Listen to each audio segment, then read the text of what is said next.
यकीनन आपको एक चीज को मद्देनजर रखना पड़ेगा, और वो है अशार की या किसी भी उन्वान की रिक्वायरमेंट है, वो रिक्वायरमेंट जब तक आप पूरी नहीं करेंगे आपको मैक्सिमम मार्क्स हासिल नहीं हो सकेंगे।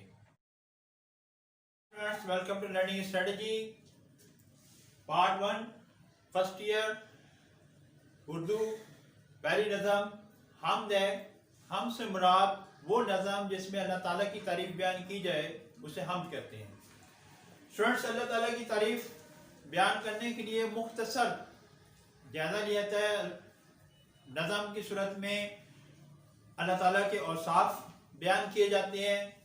उसकी कुदरत यानी कि उसके इख्तियार को जाहिर किया जाता है, और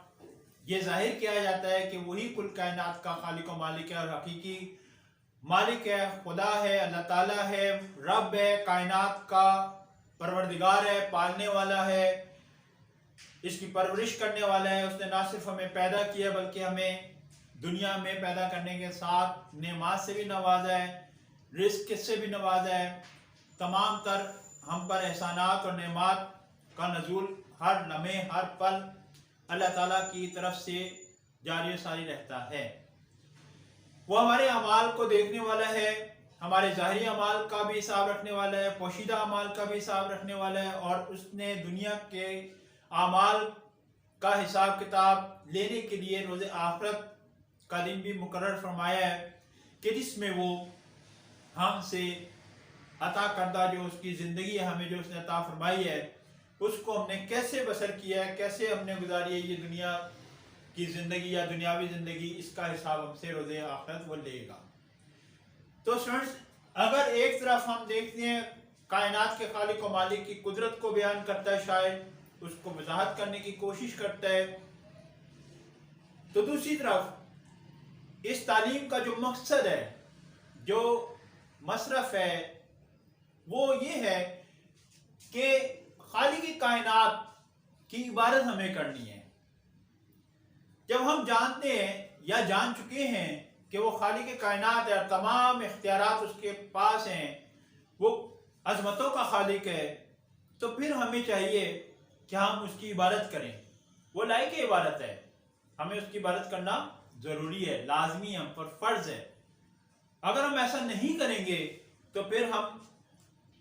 क्या कामयाबी हासिल कर सकेंगे, या किस तरह से किस तरीके से कामयाबी हासिल कर सकेंगे, ये हमें सोचना चाहिए कि कोई हमारा ठिकाना ही नहीं है, ना दुनिया में ना आखिरत में, अगर हम हक़ुक़ल्लाह और हक़ुक़ुल इबाद अदा नहीं कर पाते। तो इस गज़ल नज़म का पहला शेर है, दूसरा कौन है जहां तू है, दूसरा कौन है जहां तू है, कौन जाने कहां तू है। अब शायद इस नज़म के पहले शेर में ये बात बयान कर रहे हैं कि दूसरा कौन है जहां तू है, कौन जाने कहां तू है। तो स्टूडेंट्स, हमने हर लफ्ज की तशरीह को बयान करना है। मसलन दूसरा कौन है, तशरीह तरफ अल्फाज नंबर 1, जहां तू है नंबर 2, कौन जाने नंबर 3, कहां तू है नंबर 4। स्टूडेंट्स, हम 1 बाय 1 करके एक एक करके इसकी तशरीह कंप्लीट करेंगे। ये नहीं है कि हमने शेर देखा, ये तो हमने में से आया है और ये तो हमें याद है, हमने इसको रख दिया एक तरफ और शुरू कर दी तशरीह, और हमने इसको सीक्वेंस दी या तरतीब के साथ इसकी तशरीह नहीं की, तो यहाँ से हमारी जो है वो गलती होने का बहुत ज़्यादा इम्कान है। आज स्टूडेंट्स, हम इसकी तशरीह करते हैं। दूसरा कौन है जहां तू है, यानी अल्लाह ताला की ज़ात अक़दस को जानने के लिए हमें ये कायनात देखनी है, इस कायनात के निज़ाम को देखना है, इस पर बगौर नज़र दौड़ानी है। और जब हम इसको बगौर देखते हैं, इसका बगौर जायज़ा लेते हैं, तो हमें सिवाय अल्लाह ताला की ज़ात के कोई और नज़र नहीं आता। अब अल्लाह ताला हमें ज़ाहिरी बिनाई से तो दिखाई देता नहीं है, हाँ उसका इख्तियार इस कायनात में जो है, जो उसका इख्तियार है, जिसे हम कुदरत कहते हैं, اس اختیار کے ذریعے اللہ تعالیٰ پہچانا جاتا ہے کہ زمین اور آسمان کو قائم رکھنے والی ذات واحد اور یکتا اللہ تعالیٰ کی ہے، موسموں کو تبدیل کرنے والی ذات واحد اور یکتا اللہ تعالیٰ کی ہے، ہمیں رزق و نعمات سے نوازنے والا واحد اور یکتا ذات اللہ تعالیٰ کی ہے۔ تو فرینڈز، اللہ تعالیٰ کے علاوہ اس کائنات کی یکسانیت کا نظام قائم رکھنے والا اور کوئی نہیں ہے۔ ہمیں یہاں پر کوئی دوسرا دکھائی دیتا ہی نہیں ہے، لیکن اگر ہم چاہیں کہ ہم اس کو اپنی ظاہری نگاہ سے دیکھیں تو فرینڈز کہیں پہ بھی ہمیں اللہ تعالیٰ کی ذات دکھائی نہیں دے گی، کیونکہ اللہ تعالیٰ کی ذات اس نگاہ سے دیکھی جا سکتی ہے جو باطن کی ہے، عقیدت کی ہے، ایمان کی ہے، یقین کی ہے، کہ جب ہم کائنات کے نظام کو دیکھ لیں گے، اس کی یکسانیت کو دیکھ لیں گے، تو پھر ہم یہ جان جائیں گے، ہم پر بخوبی یہ عیاں ہو جائے گا، ظاہر ہو جائے گا کہ اس بڑی کائنات کو چلانے والا، اور نہ جانے اس طرح کی کتنی کائنات اور ہیں کہ جن کا خالق ہے رب العالمین واحد اور یکتا ذات، وہ یکتا ہے، بے مثل ہے، اس کی قدرت، اس کا اختیار اس کائنات سے جو وہ نظر آ رہا ہے۔ تو اس لیے ہمارا عقیدہ، ہمارا یقین اس کی یکتانیت کی وجہ سے، اس کی وحدانیت کی وجہ سے، اس کائنات کی یکسانیت کی وجہ سے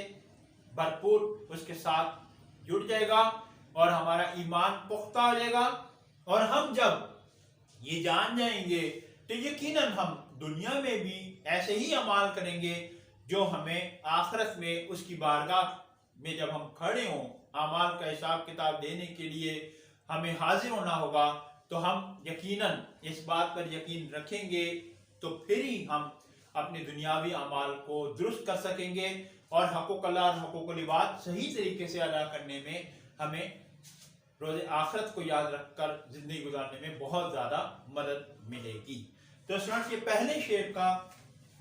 جو ہم نے جائزہ لیا، جو تشریح کی ہے، اور ہم کی انٹروڈکشن جو دی ہے میں نے، اس کے بعد ہم یقیناً اگلی ویڈیوز میں جو ہے باقی کے اشعار کی تشریح کریں گے۔ لیکن اسٹوڈنٹس، بات یہی ہے باغور یا غور طلب بات،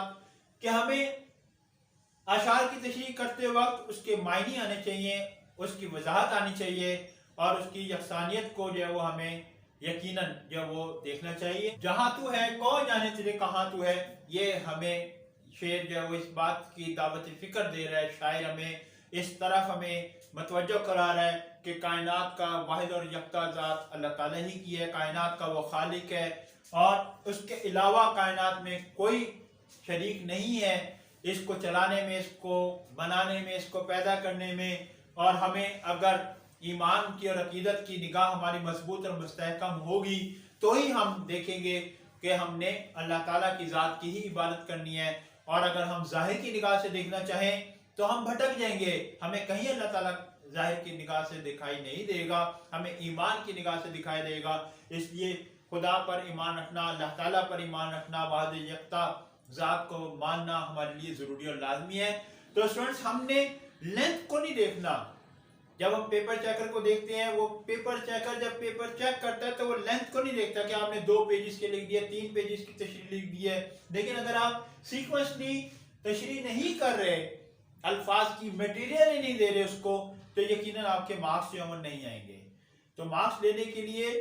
چاہے آپ تشریح کتنی ہی کریں، یقیناً آپ کو ایک چیز کو مد نظر رکھنا پڑے گا، اور وہ ہے اشعار کی یا کسی بھی عنوان کی ریکوائرمنٹ ہے۔ وہ ریکوائرمنٹ جب تک آپ پوری نہیں کریں گے، آپ کو میکسیمم مارکس حاصل نہیں ہو سکیں گے۔